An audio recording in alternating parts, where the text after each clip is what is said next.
Okay, again, everyone. My name is Alan Inman.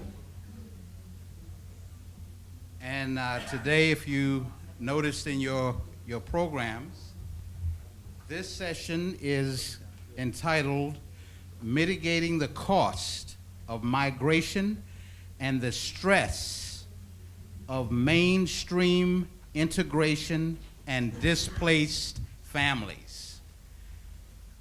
Mitigating the cost. Now this session is very, very unique, and I promise you, even though you've had wonderful experience throughout this entire convention, from the very beginning all the way until this point, and after this session you're going to continue to have a wonderful experience. But this session is going to be the best experience you will have in this entire house. Give yourselves a hand. Because you are the lucky ones that selected the very best session. Let me just read the description that is not in your program, but I really want you to appreciate what we're going to be discussing today. In this workshop, experts who are here to my left will focus on the strain faced by families when one or both parents have to immigrate in search of work or for other reasons. This workshop will review and examine strategies to address the serious challenges that can arise impacting the cohesion of families from which the workers leave to go to foreign communities or where within they have to settle. So this is both the stress on the communities and the families where workers leave, but it's also a discussion about the areas where these families may settle. So these really incredible speakers are those that have had wonderful experience. And I'd just like to share with you something about each one of them. To my left is Mr. Barry Fennell. Mr. Fennell is from Ireland. Actually, Barry is project manager within the program delivery and projects unit of Cooperation Ireland. Cooperation Ireland is the leading peace-building charity on the island of Ireland. Barry currently coordinates a regional family and community engagement project that works with British Army families. Barry has designed, delivered, and facilitated a number of reconciliation, youth, and community projects, conducted outreach work, and developed cross-community and cross-border initiatives. He holds a master's degree in Peace and Conflict Studies from the University of Ulster. Everyone give Barry a really wonderful hand.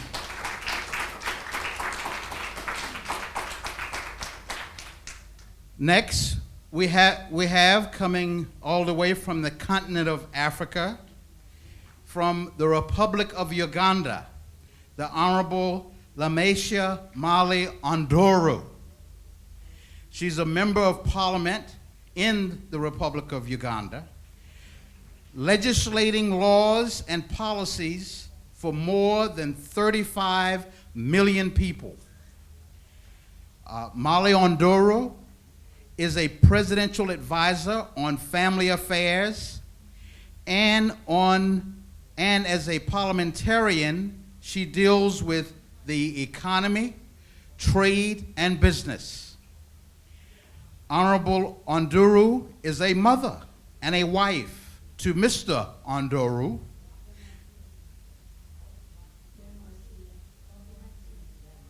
Lematia. So, Honorable Lematia Molly Onduro is your middle name. I see, I see. Oh, I got to go after the person that wrote this then. Anyway, this is the Honorable Lematia. She's the wife of Mr. Lematia. Okay. And has been married for more than 40 years. Give her a hand just for that. The Honorable Lematia has been involved in international and regional policy on peace and economic development for the full extent of her career. Please give her a really wonderful hand.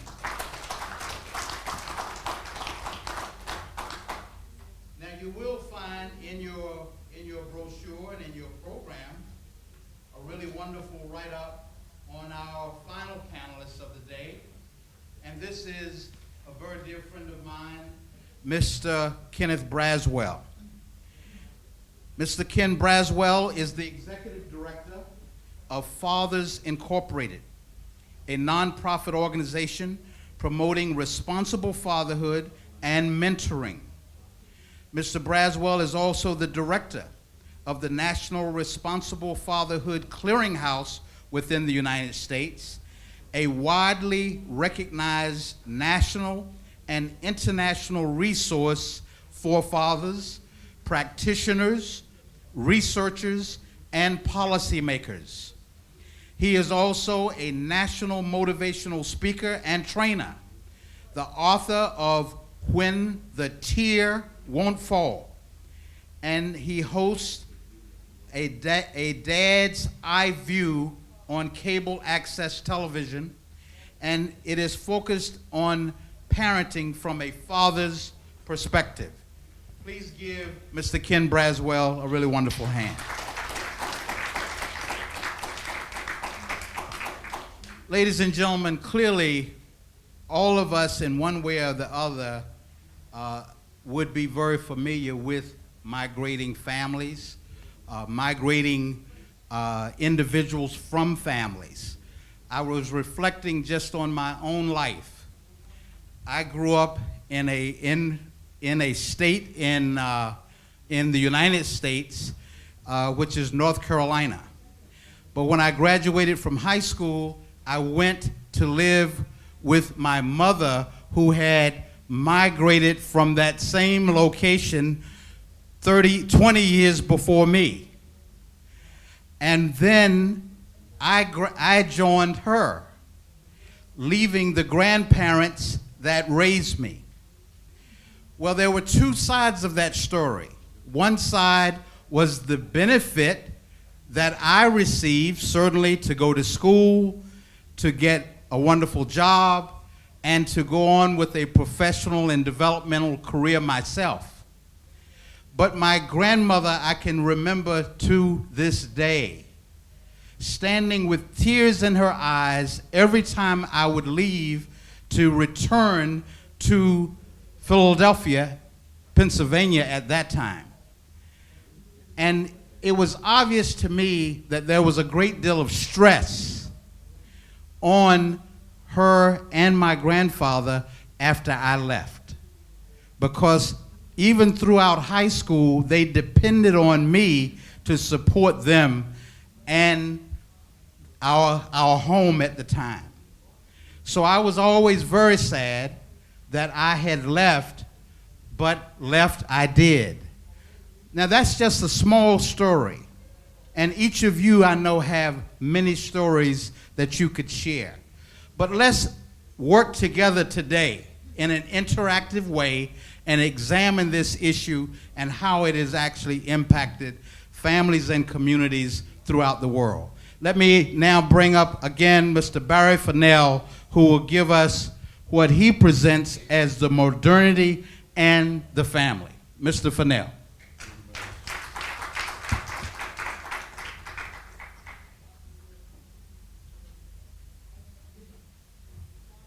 Can you all hear me okay? Yes?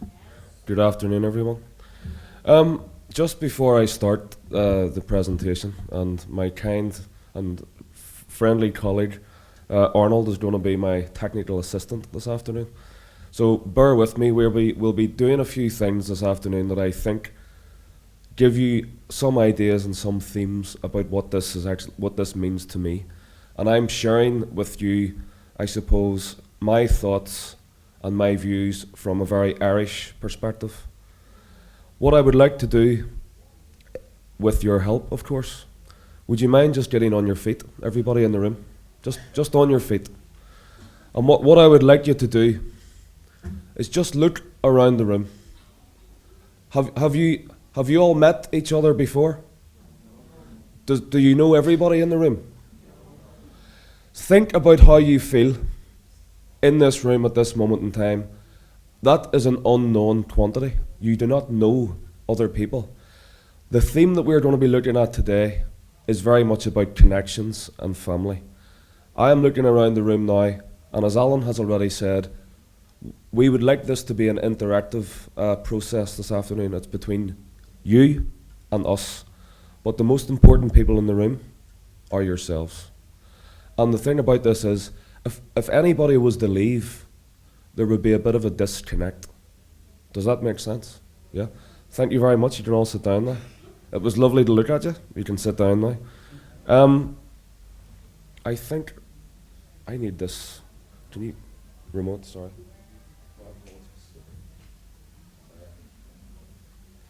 Yeah, as Alan said, this is the sort of the theme for today: modernity and the family. My name is Barry Fennell, as Alan has introduced me as. The organisation that I work for is called Cooperation Ireland, and we're based on the island of Ireland. So it's between Northern Ireland and Southern Ireland, and we do a range of projects.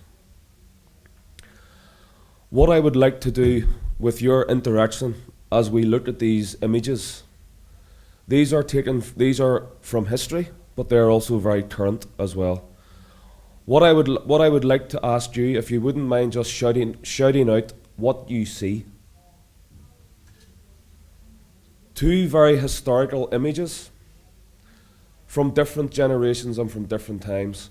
The first thing that you will notice is that they are black and white, so they're obviously from the past.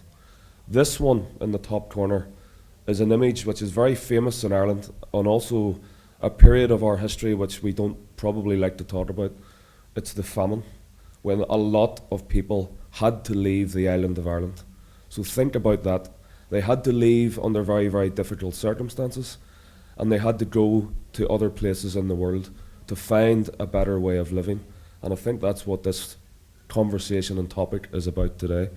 And the image at the bottom, and I was just listening to what Alan shared with us earlier, this idea that the parent and the image here is the mother, which I see as Mother Ireland, and the car is going off into the distance, so it's leaving the homeland. So think about all those emotions, think about the strain, think about the disconnect, possibly. But I'm also going to give you a long list of words, and these are just words that I would like you to consider and to think about as part of this conversation this afternoon. And I've just listed these down. Strain, as in the tension, strain. Fitting in. Integration. Challenge. Disruption. Relocation. Emigration. Moving. Departure. Journey. And there are so many more. The history of the movement of people from my country, from Ireland, is not new. It has been happening for centuries. And I am sure there are other people in the room who could share that same story with me and with ourselves. People move across the world. They are very transient.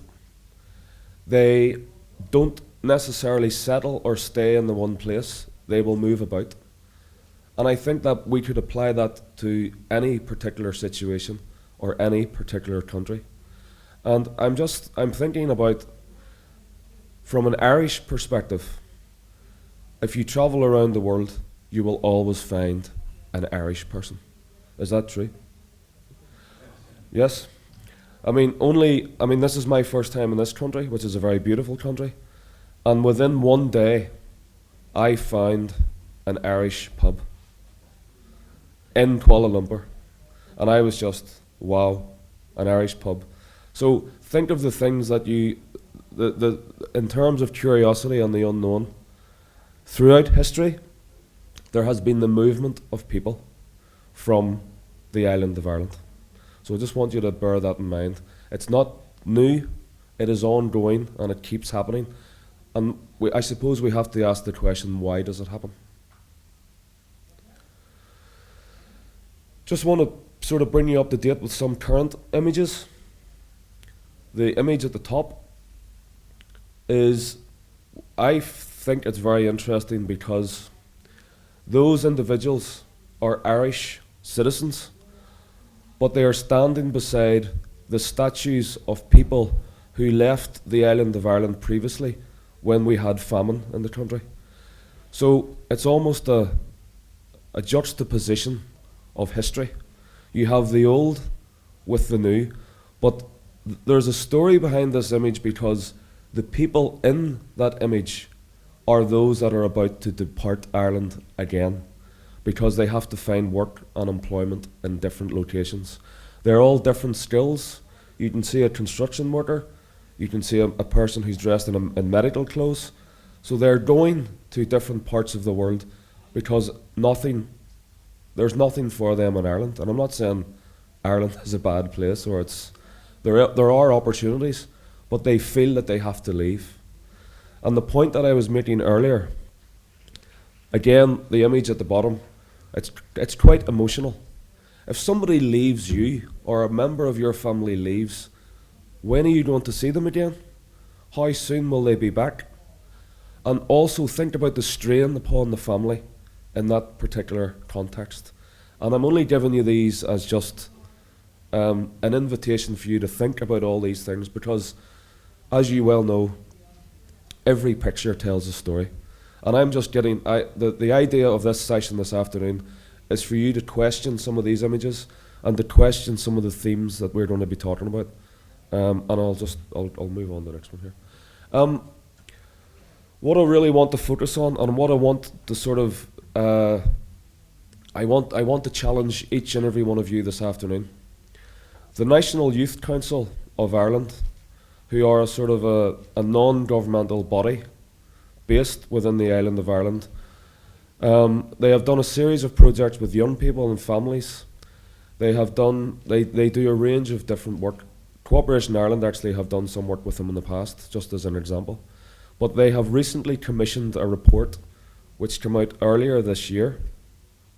And the report, there's going to be a video coming up and you can see for yourself all of the themes that we've been talking about in terms of the strain, the stress of people moving to different locations.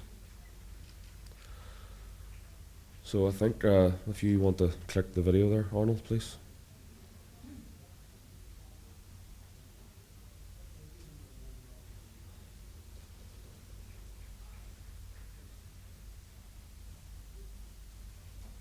If you go to, yeah, this one.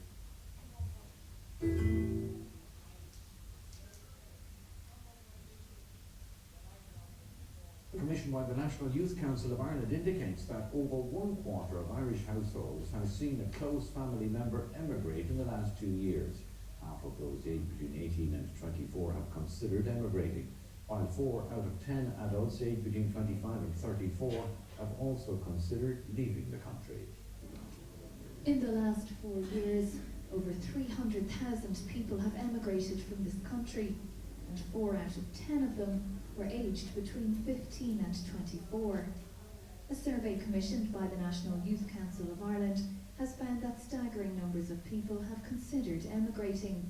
Of those aged between 18 and 24, more than half have considered emigrating, and of those aged between 25 and 34, 4 in 10 had thought about leaving. But this survey also shows that emigration isn't just a matter for the country's youth, as just over 1/4 of those aged between 35 and 54 had also considered moving abroad. The telephone poll carried out by Red C for the Youth Council found that 1 in 4 of those surveyed had seen a close family member emigrate in the last 2 years. The majority of young people leaving left because they had to, because of the economic situation in Ireland. They're very resilient, and yet they experience many challenges in their experience.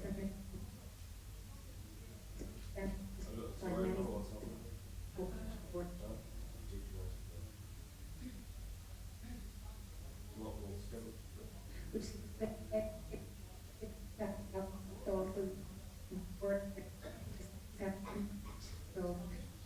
in terms of providing information for the elect.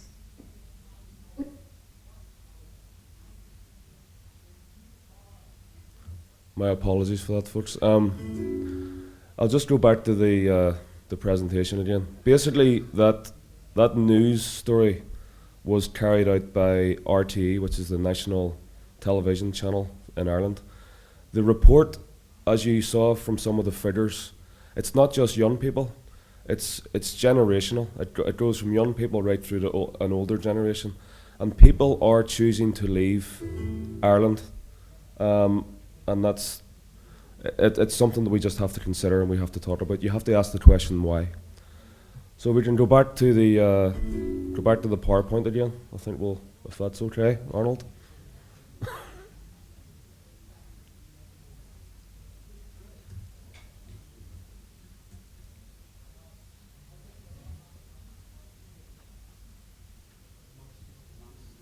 Huh?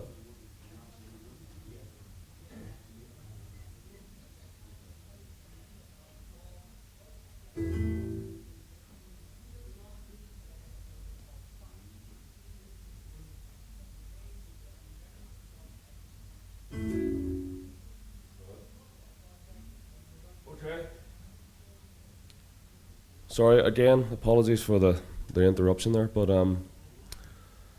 you can't always trust technology, unfortunately. So I will do what I probably do best. I will just speak instead. But as I say, that video was just to give you an idea of that particular of people leaving the island of Ireland. What I just wanted to talk about very briefly is the current project that I'm working on, and I'm sure you're familiar with this. This is a word cloud, and this basically summarizes the project that I'm currently working on. We're working with British Army families who live in Northern Ireland, who are resident within Northern Ireland, but it may not necessarily be their home.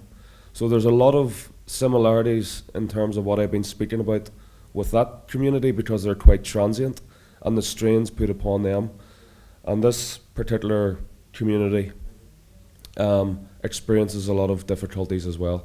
But as you can see from the graphic on the screen here, it just gives you an idea of all the various things that the project is trying to do.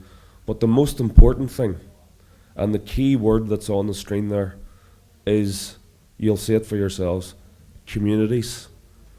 But I see even the people in the room here today and other individuals across the world, I don't think as communities, I think it as community. It should be one. So we're all connected in some way.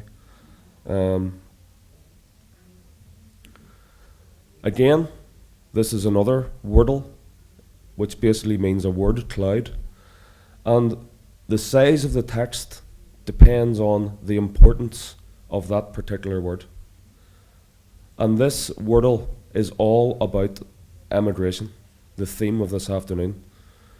And the biggest thing there about the strain and the pressures about movement and people going to different countries, it impacts most upon the parents and this idea of parenting. If your child goes to another country, or if your child decides to leave for employment or for other reasons.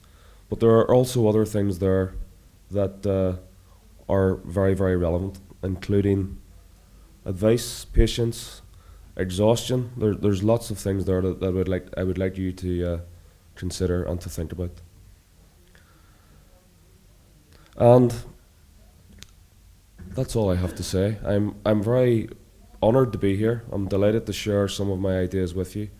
Again, the video link wasn't ideal. That was not planned, of course, but I'm happy to share my thoughts, and we're happy to take questions towards the end. But thank you so much for listening, and I hope you enjoy the rest of the convention. Thank you very much.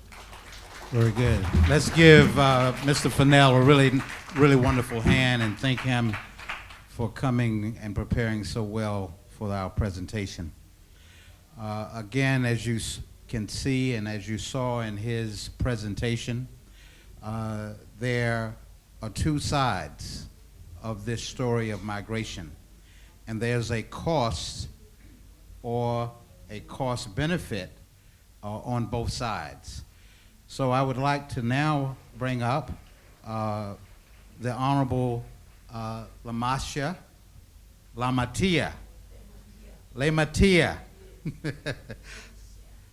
I will get it before we finish.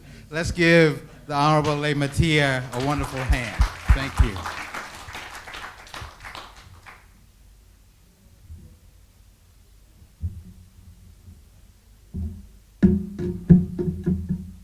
Thank you. Let me repeat my name again. Yes. My name is Lematia Ruth Molly Ondoro.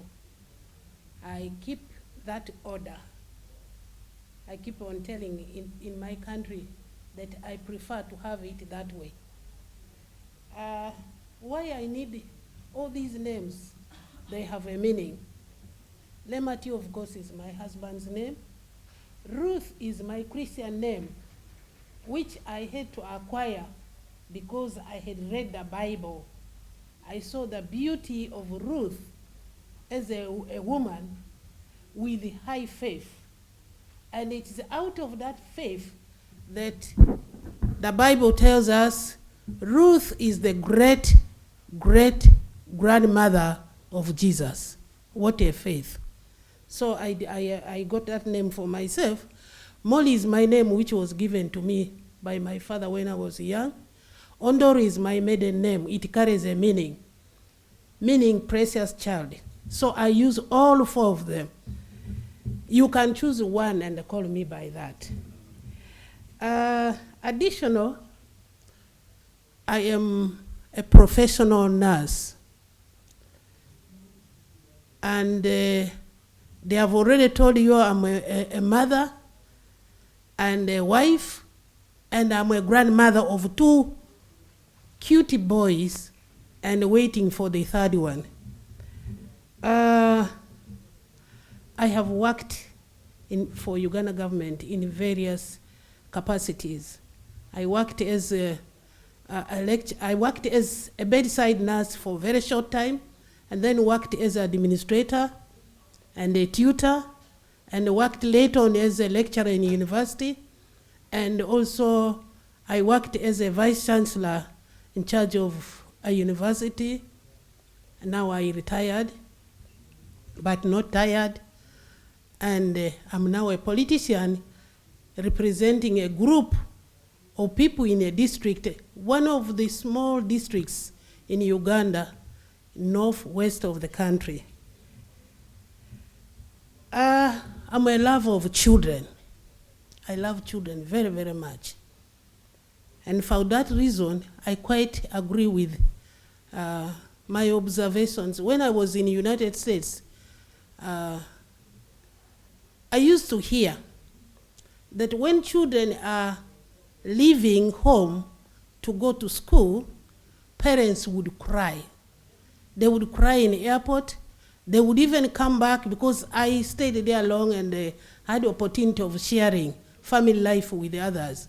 The parents would come to the room where the child or the children have been sleeping, and they would sit there crying because the child has been separated from them. Back home, when a girl gets married, the girl cries, the parents cry, particularly the mother cries, because they have been separated. However, today, our topic is that strengthening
In family, we make sure our children love their parents, because a mother is going to teach the children. Father is going to teach the children.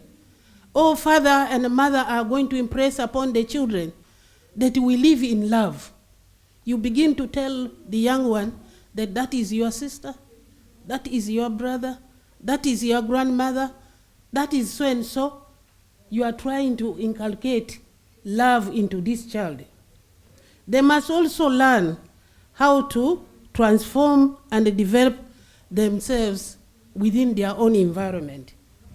In African family model, everyone in the community is a part of the family.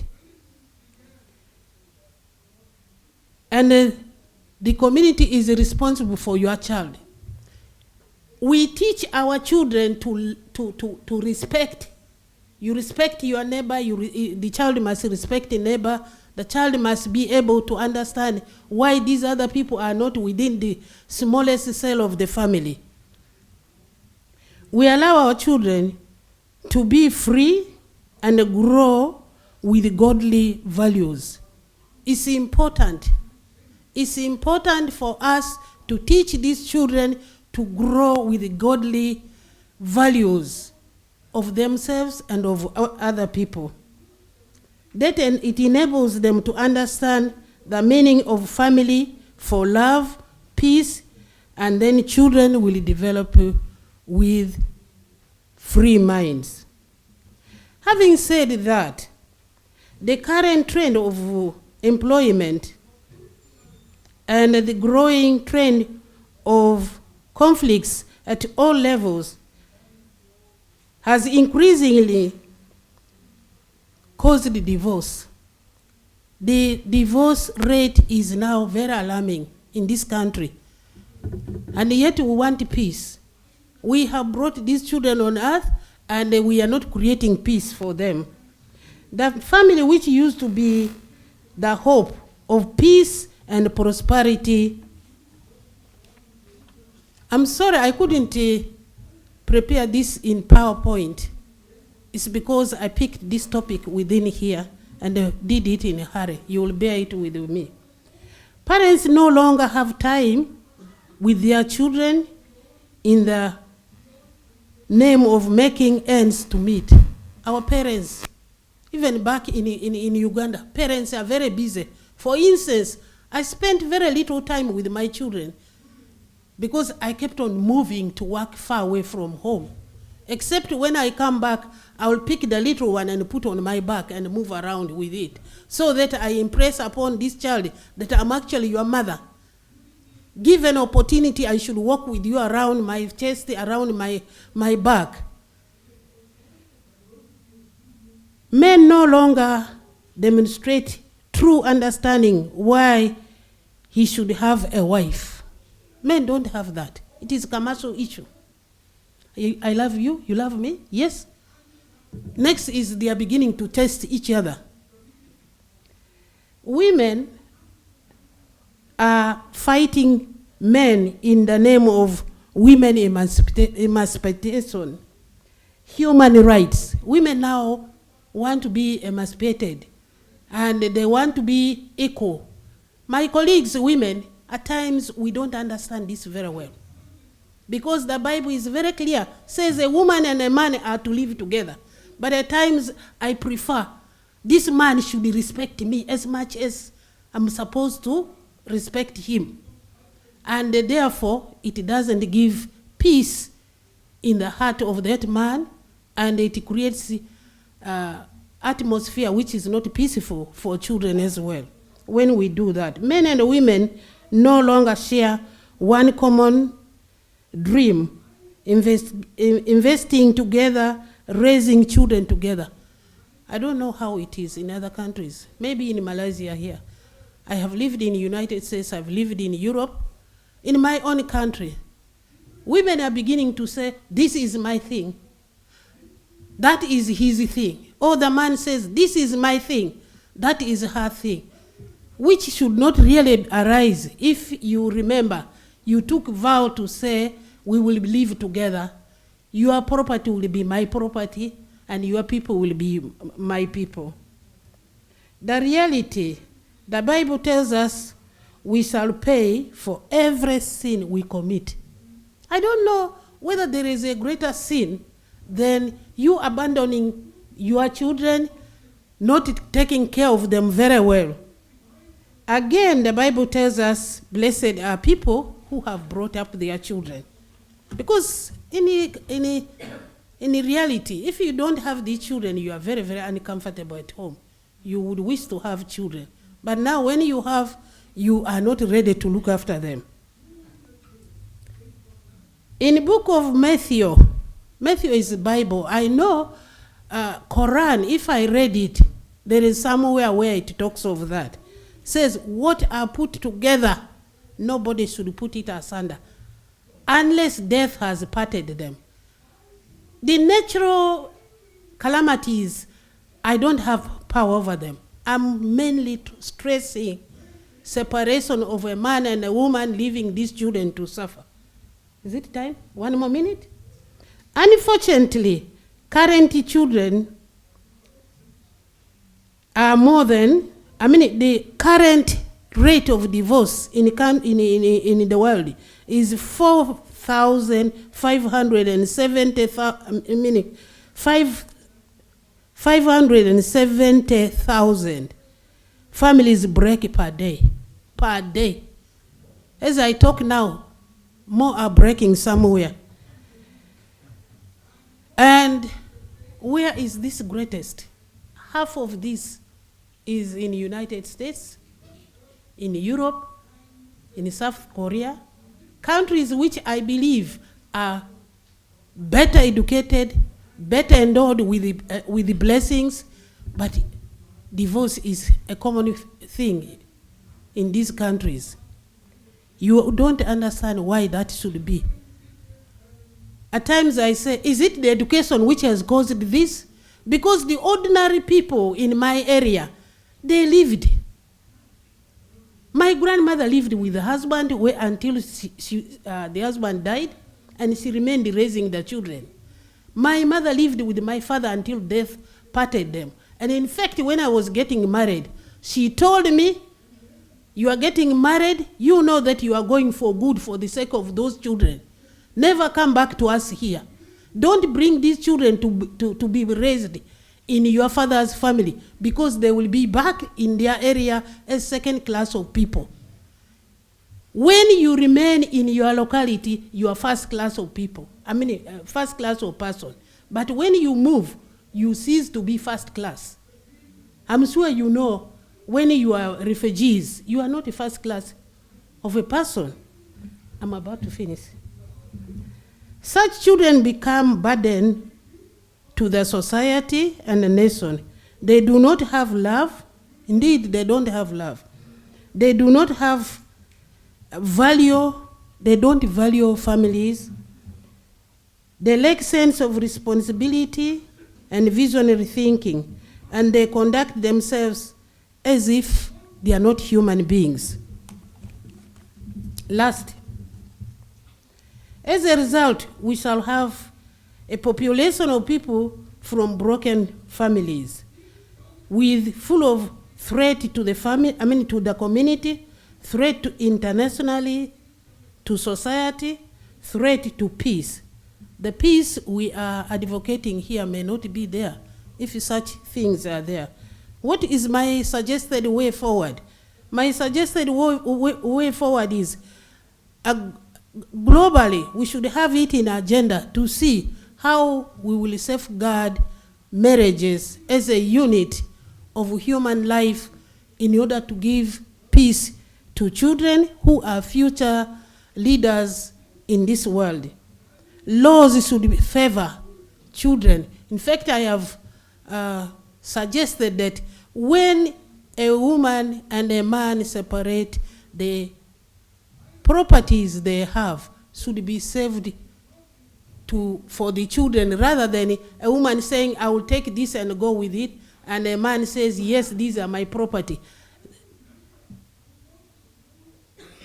If we make these children comfortable, this world will continue to be very comfortable for every one of us, and we will leave legacy behind that we have left the children who are reasonable, who are well accepted in society, and our world will remain to be a beautiful place to live in. Thank you very much. Very good. Thank you very much. The Honorable Lamatia. Lamatia. And of course, she centrally reminded us that family can be the source of peace, or it can also be conversely the source of terror. And she gave us an image as she focused in on the fact that divorce is very representative in many ways of the consequence of serious migration, of a father leaving the family.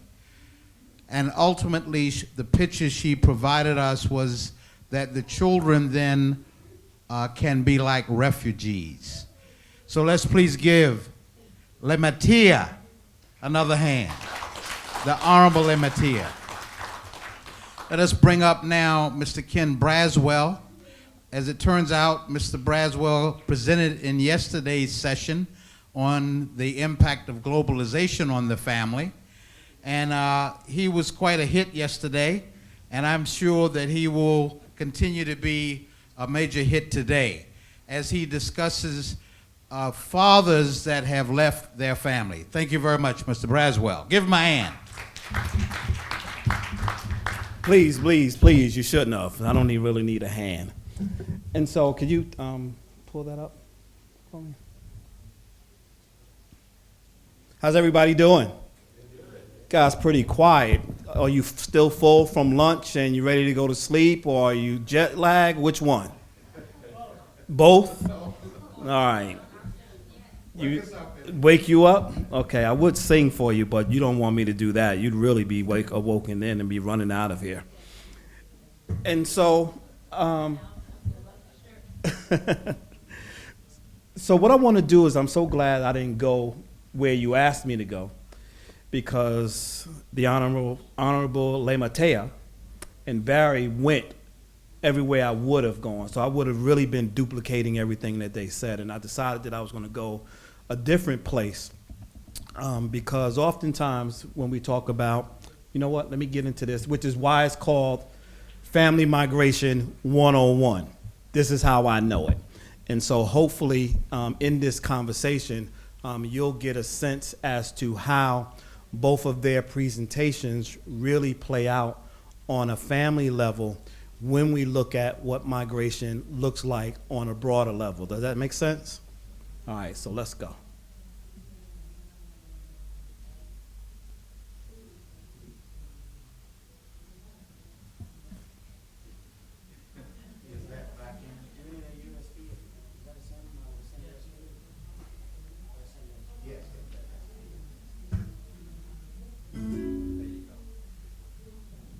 There you go. All right, so who am I? My organization, Fathers Incorporated, works to build the capacity of organizations and faith-based institutions around the world to work with men, to work with fathers, to build their capacity to be better men, to be better husbands, to be better community-minded people, better faith individuals, and anything that they really need, we try to help organizations do that. Why do we do that? We do that because, particularly in the U.S., and I would submit that it looks this way around the country, is we spend a lot of time when we talk about family really building the capacity of women to be better moms, to help them be the best moms they can be, and also a lot of resources in ensuring that our children are in safe and healthy environments. But we just make an assumption that men we get along, that we don't need any help, that we're the genesis of all the problems. Why should we waste any resources on men? How many of you feel like that? Right? And oftentimes when I do this work and I tell people what kind of work that I do, that I work with men, they give me this kind of crazy look like, why? Why are you working with them? Why do they need work? Part of why we're dealing with what we're dealing with is because of them anyway. And so I would say to you that that is an absolute lie, that we're not totally responsible for the ills of the world, that everybody bears some blame to what we're dealing with today. And because we know that, we also all need assistance to be the best people we can be. And because I think at the root of all of us, we all want to be good, right? We all strive to want to do better in our lives and want to do good for our families. My son is now, he'll turn 5 years old next week. He's my only boy. And he's been watching Star Wars. How many of you know the movie Star Wars?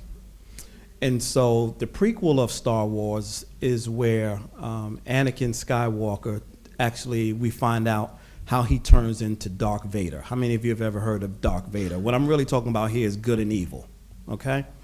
And so my son, who's just now beginning to turn 5 years old, he comes downstairs and he says to me, Daddy, how come good people turn bad? How many of you can answer that question? Anybody? Why do good people turn bad? None of you can answer that question, right? So now I don't feel bad when he was sitting there and I couldn't answer the question off the top of my head. But what I said to him is sometimes people just lose their way. Sometimes they're not educated. Sometimes they're not grounded. Sometimes they're not purposed. And sometimes they don't know how to lead. Sometimes they just follow. And when they do that, because they have no real meaning in their life, they do whatever it is before them. And so in explaining that to him, it really helped me kind of understand the work that I'm doing. And it also plays into this conversation around the stress on families with respect to migration. And so there's the broader context of migration where families have moved, cultures have moved, people have moved because of a host of different reasons. But there's very individual focus points of migration that happens in the lives of us, right? And the area of responsible fatherhood is one of those areas of migration that I focus on because there is a large contingent, particularly in the U.S. now, and probably around the country, where fathers are not in the lives of their children. I submit to you that that is a large migration.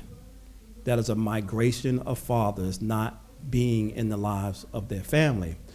This film that you see is a film that's actually coming out next year called Spit and Anger, The Venom of a Fatherless Son. And it's really going to be talking about the trajectory of my life and trying to understand why I was so angry by not having this man in my life and how I controlled and how I dealt with that anger because of his migration from my life. But in larger context, to really begin to understand the impact of men on the lives of their wives and their children when they exit their households for whatever reason, because absence is absence, no matter why they leave. The absence of him leaves an impact.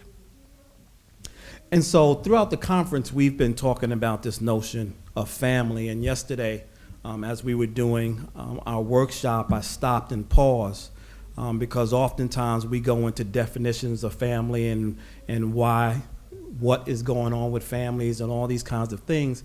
But we don't do one thing, and that is to define what is family, right? There's all these definitions that tell us what is family.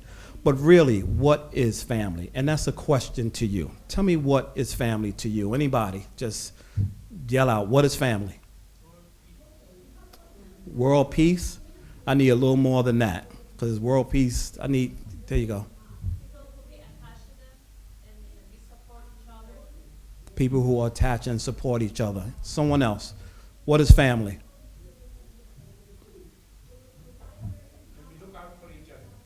When we look out for each other.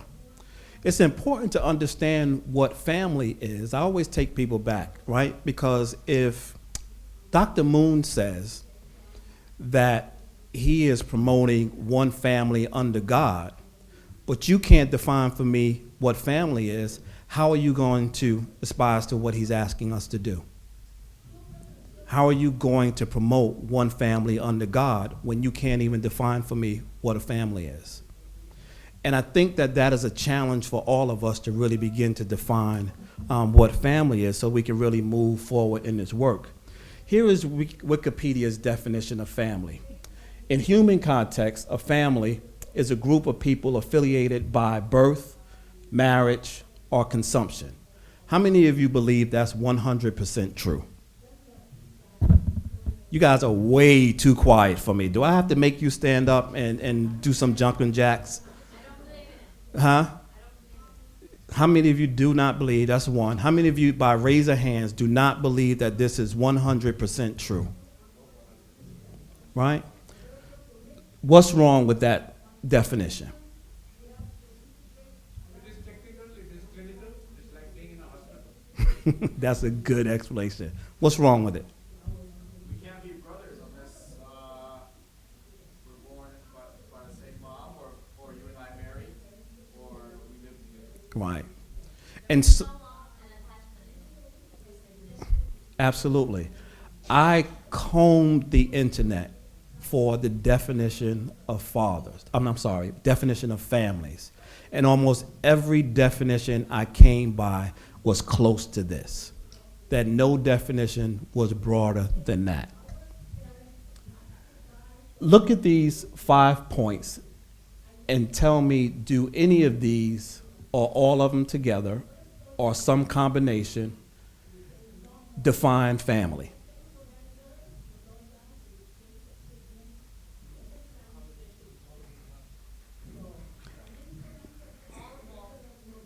All above? Does the number of your family define whether or not it's your family? Does where you come from define it? Everybody who lives in your house, does that define it? No? Somebody say yes. You say yes. Yes and no, right? Yes and no. Do you have to be from the same culture to be family? Do you have to be from the same country to be family? So here's the interesting thing. When I did this and looked at this, and I kind of put this on the screen, and I kept going over it myself because I didn't want any flaws in how I was presenting this to you. And the word that struck me when I wrote this is the word a. Read that question.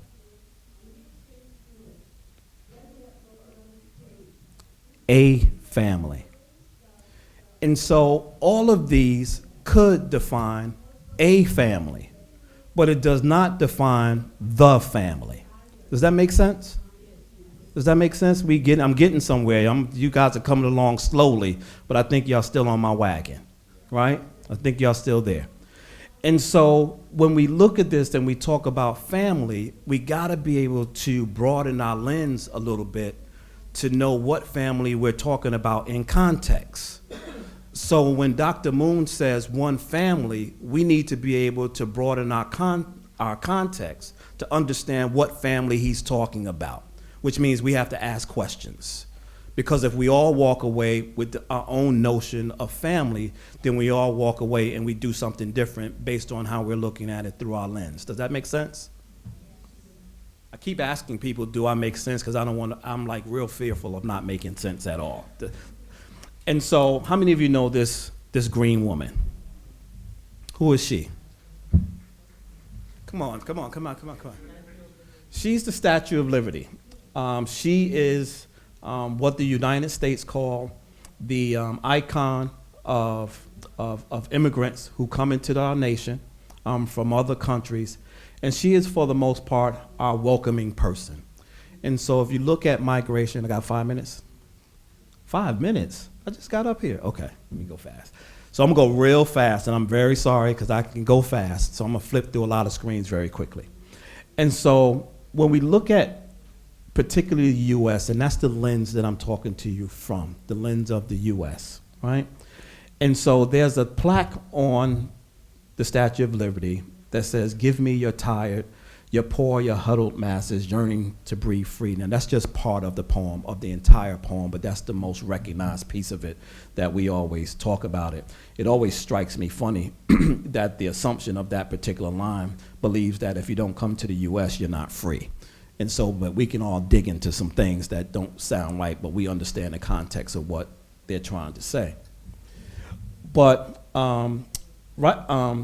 Ravenstein's Laws of Migration talks about this, and you can bring this all the way down to the family level, or you can bring it all the way up to cultures and families.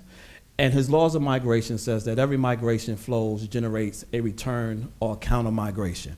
And what that means, if you move in, somebody else is moving out. Very rarely does everybody move in and everybody stay there. The majority of immigrants move a short distance. Migrants who move longer distance tend to choose a big city. Urban residents are often less migratory than inhabitants of rural areas, so forth, so on, so on. So these are the laws of migration. This typically follows regardless of what kind of migration you're talking about. He also talks about the laws of social science with respect to what he defines as push factors and pull factors. And much of what Barry and the Honorable Ruth, and I love that surname Ruth that you picked, and that's what I'm gonna call you, Ruth, because I love Ruth. And much of what they talked about really follows these push and pull factors, right? And so these are the reasons not only cultures and people move, but they're also the reasons that individuals move and come. And the push factors, just to name a few of them, not enough jobs, few opportunities, people will leave places to go somewhere else. Loss of wealth, natural disasters, we know about that, bullying, discrimination. The pull factors, people will go somewhere else because there are job opportunities, there's better education, there's security. The one on there that I like is attractive climates.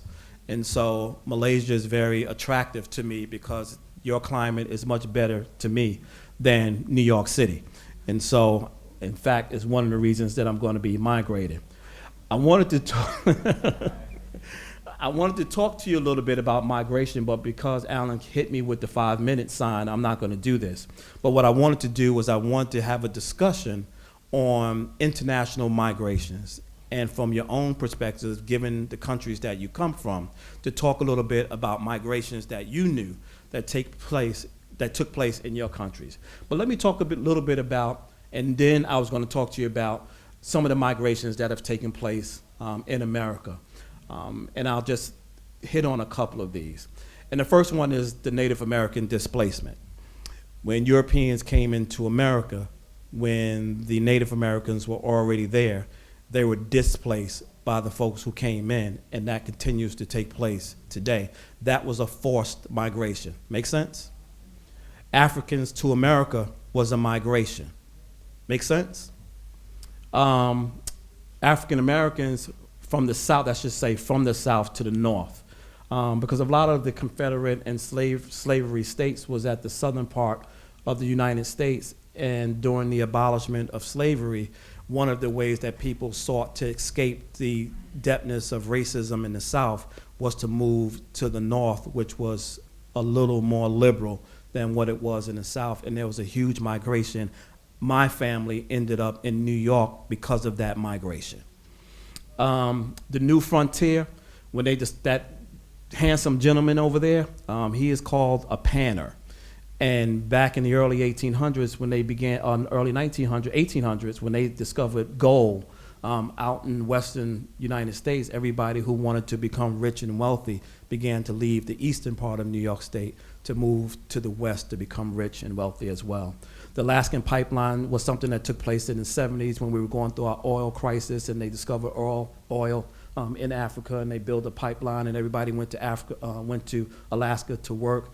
Latin Americans, that migration is still taking place, and gentrification is taking place in many of our urban communities now, where in torn down, poor communities, middle class individuals are beginning to see real estate benefits to moving in and restoring and coming back in, and that's displacing poor people in those communities.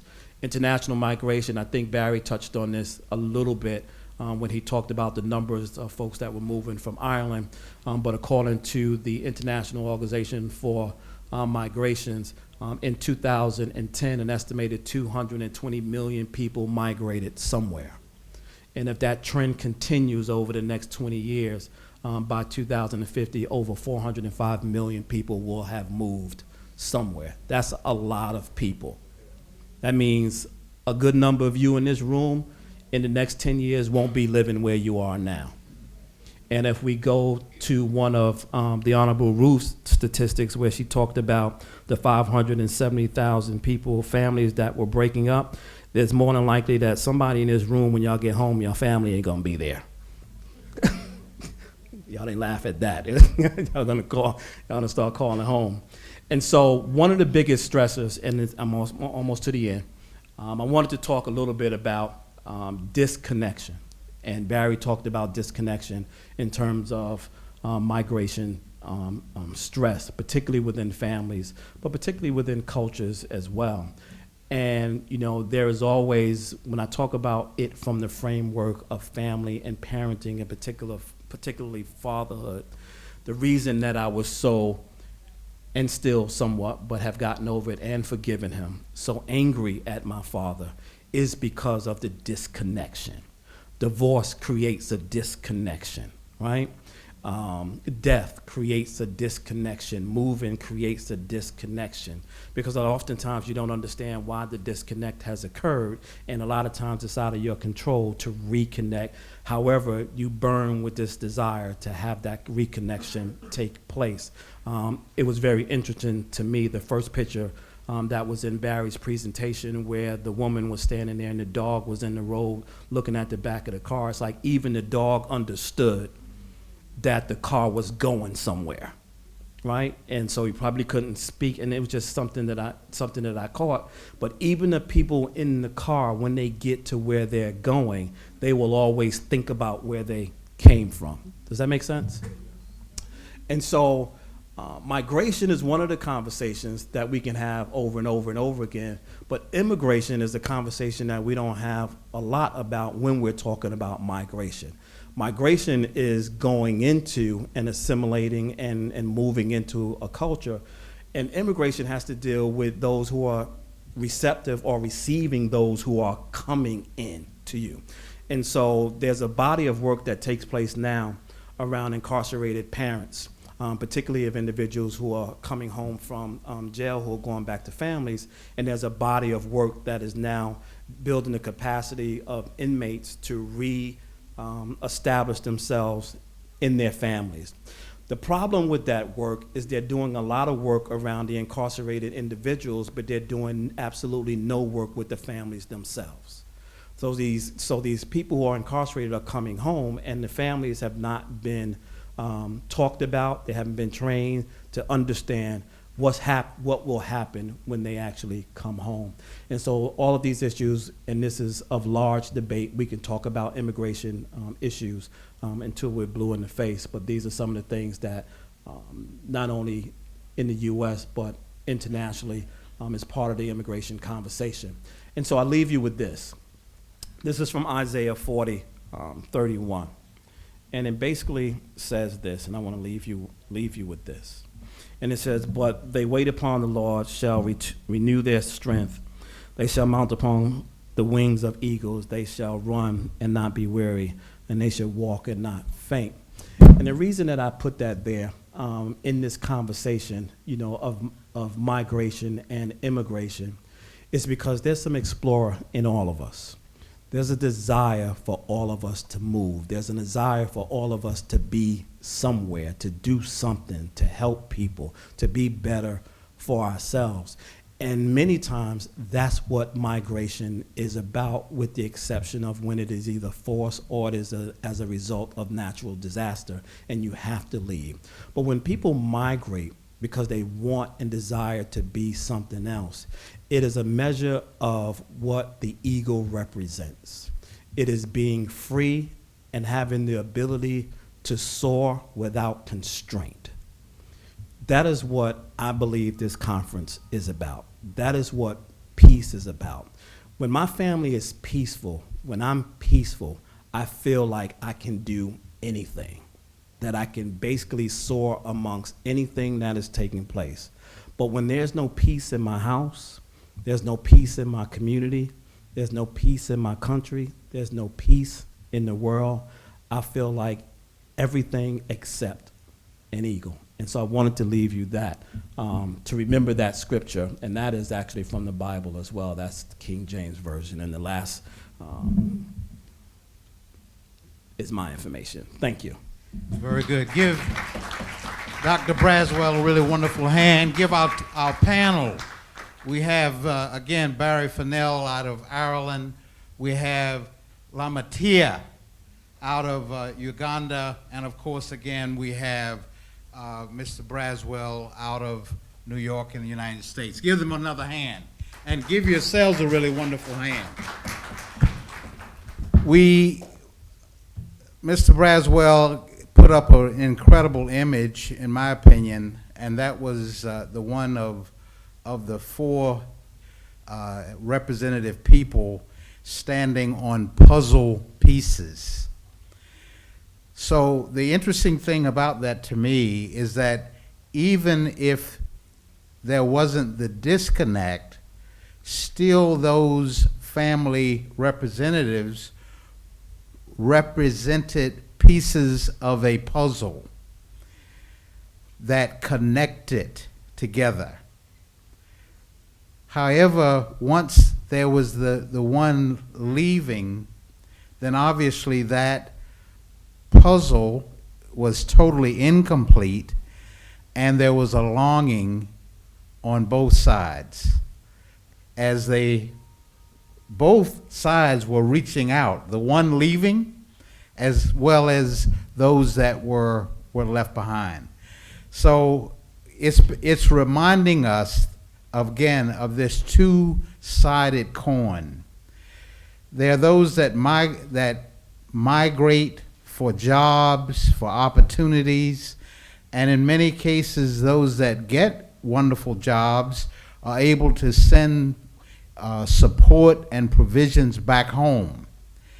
And oftentimes, the income and the wealth of those at home definitely increase, and they're able to live better. But at the same time, they are there without the support that the Honorable Lamatia let us know, and that is the father is not there, the nurturer is not there, and oftentimes there is a breakdown and a challenge that is left at home.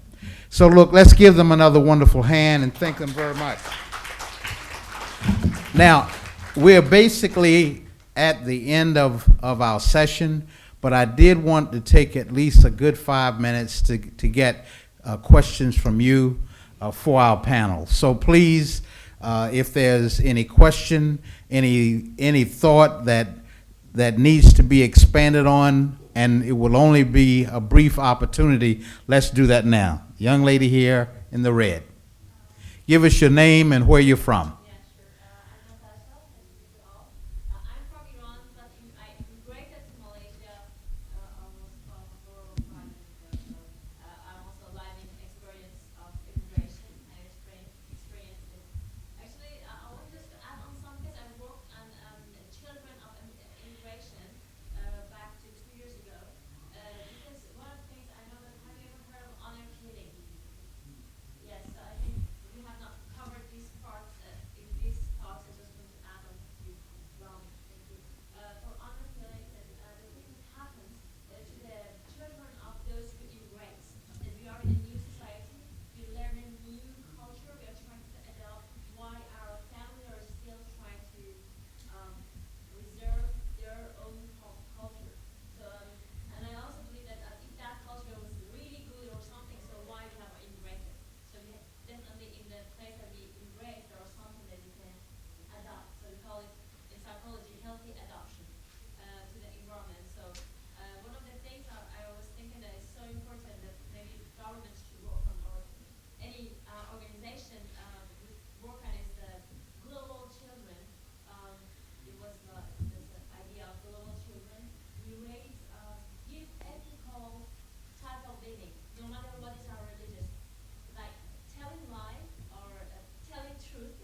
Le Matia. Actually, you talked about divorce and about the family, love and family. I wanted to say that I come from Iran. In Iran, the attachment inside the family is really high. I mean, we have to distinguish between attachment and love. Love is good within the family, but not attachment. Attachment is not always healthy. Attachment makes people to sacrifice, makes parents to sacrifice, and instead wants children to sacrifice, and the sacrificing culture is not a type of culture. And why we have attachment cultures, especially in undeveloped countries, that's why you mentioned that we can see the rate of divorce in developed countries more than undeveloped. The reason is that we cannot divorce in an undeveloped countries because who will take care of the family? So it's because of it's because of that policy. We are not forced to live together if we are not matched or anything. But if we have a good policy, good ethics, even though if we are divorced, it's alright. We can still live together, but in a peacefully. So I think this is the divorced parents are better than this is a chief psychology group that divorced parents are better than families who wants to hit each other and kill each other and they have a conflict inside the family. So and also peace. We also say that peace comes after the conflict, and conflict is the result of changing the relation between the people. And then, so I wanted to just add this to actually issue that if we have these attachments, it's just because of that policy. If we had, I mean, if my parents, we had a good policy, they wouldn't worry this much about my future. And now each time I'm leaving them, I really worry about them. And what would happen to them if they become old? So these are the, all those stresses we carry on because of due to those. Well, thank you. Thank you very, very much. Does anyone else have another quick question? Yes. I'm Dr. Ramzi from University of Malaya. I just bring an incident. Almost every day I'm seeing in my apartment. In the morning time, children are crying when their mothers or fathers are going for the job. It's my experience here. In the same day, I have visited some elders' home. In the elders' home, fathers and mothers are crying for their children. So in the early years, children are crying. In the elderly age, the fathers and mothers are crying for love. So, as Mr. Very Channel indicated that even though we didn't have such a level of the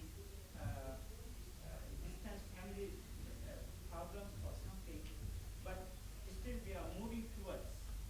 So if both, especially the Barry panel and the Honorable Lemtia can give us an idea how the family, when their children are moving towards a better opportunity or something else or in other regions to urban areas, how still family can try to keep on the bonds. Anyone just respond? Your question was that when children move for better job away from the parents, how do they keep the bond? Is that what you said? Yes. Uganda is a young family.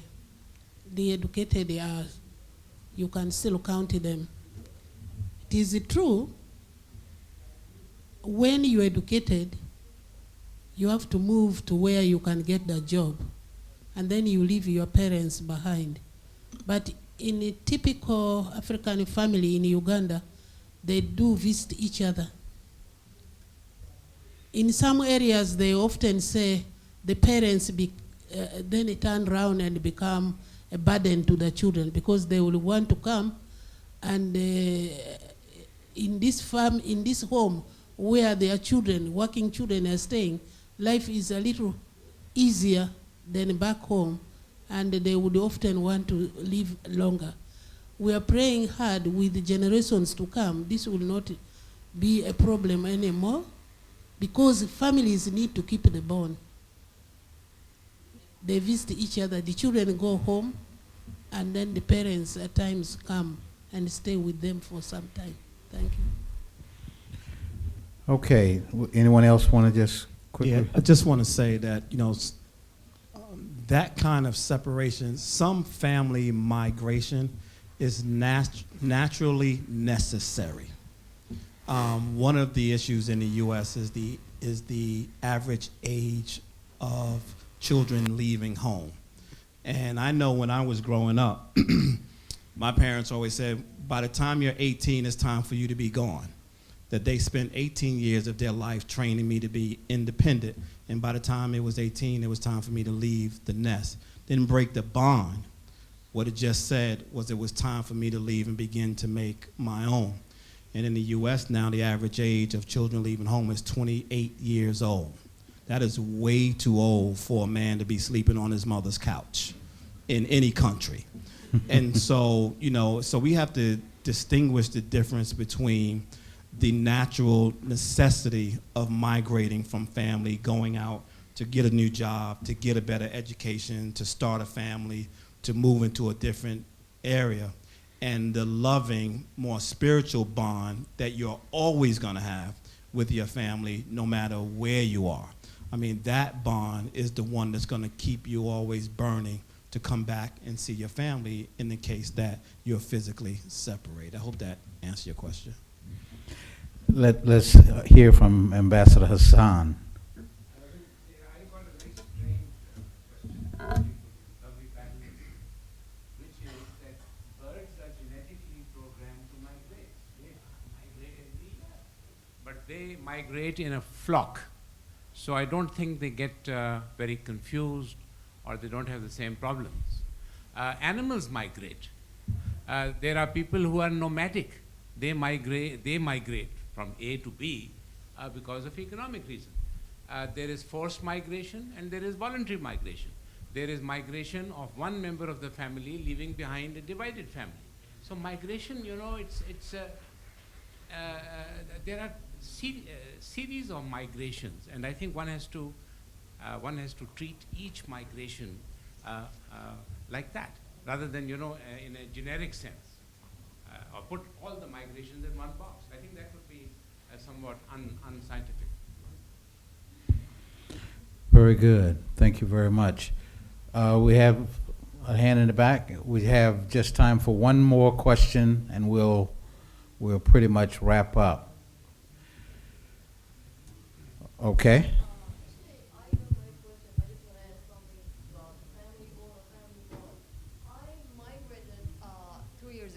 To Malaysia. Not migrated, I came here to study. And I was thinking very awful the first days being detached, and I came on my own, and my family is quite supportive, but they were always been pushing me to do things. Going for better opportunities. First few days or weeks was very tough days, and I always remember those days as something critical points in my life.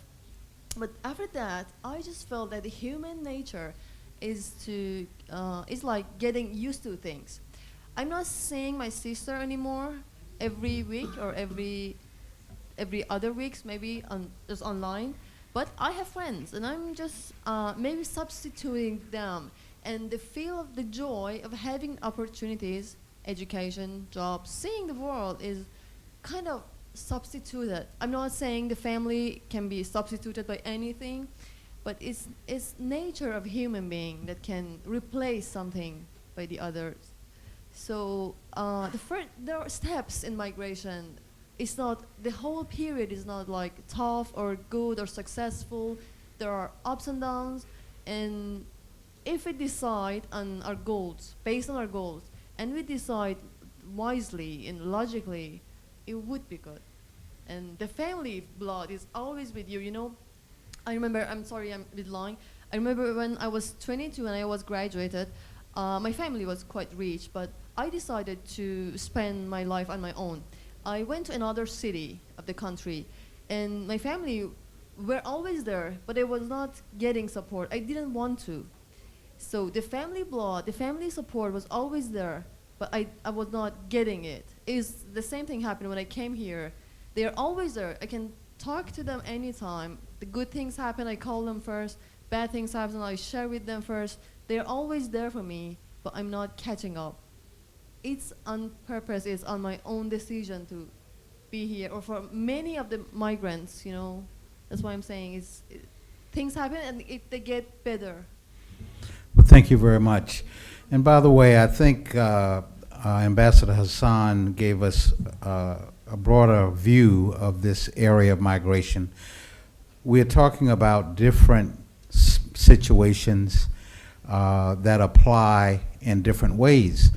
And when we think about the title of this particular session, which basically was to address the cost of migration on families and communities related to the stresses and so forth, both on those that come into an area as well as those that are impacted when groups of people come into areas, then obviously different situations have different results and also have different circumstances around it. If you talk about school, that's one scenario. If you're talking about migrating to get work, for instance, in New York and probably in many of your areas, I could take you to areas where migrant workers come in by the hundreds, and they come in for farm labor for a season. And after that season of work, they return to their homes. So that's one type of migration. There are others that come not for seasonal work necessarily, but migrate for opportunities to get new jobs into a new area. And they leave behind families that are stressed. They come into areas, and oftentimes the new areas that they come into have stress, both by them as well as related surrounding them. So there's a two-edged sword here that we're discussing. I suspect that in each of your countries, in each of your communities, you will see one form of this cost play out in one way or the other. But let's try to, each of us, have a good thought about how we can be a part of this solution, to embrace those that come into our areas, not as Barry had us all stand up in this room and have us look around.